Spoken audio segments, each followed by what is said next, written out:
So what are you telling these young men? Maybe we have a young man listening to us right now that is kind of confused and kind of doesn't know where to start. How do I find myself as a man? How do I find my purpose? Go and get in shape. Go to the gym. Go and work on yourself.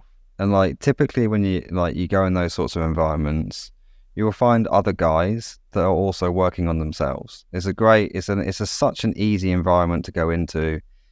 It is a gym where there are other men in there that are working on their physiques and working on themselves, and they're doing something difficult, right? That's always a great starting point. And then the second place, like it is to seek out groups. There are now plenty of men's groups.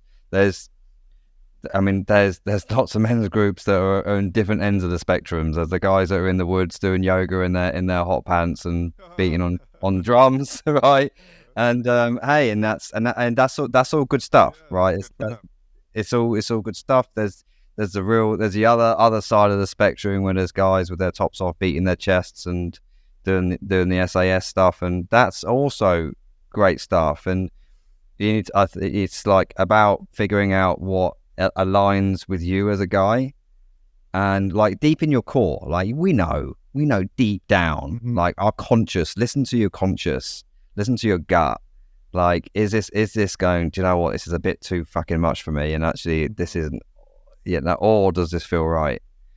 And start to follow that. For me and my purpose per se, it took me ages to really get to a point where I'm like, do you know, I'm really quite clear on that. But I went through stages where I had different sorts of purposes. You know, when I was running my architectural business, like it was really just about growing the business and producing these amazing homes for people. Like I was very, very driven to do that. And that was like, that was my mini purpose at the time, right? Then I began a family, and things changed for me. Then I started leading this men's movement, and I really started to go, actually, the purpose for me now is to consistently work on myself, to consistently like heal all the stuff that I've been through, and then help others off the back of what I learned. That's it. That's just super simple. That's my purpose.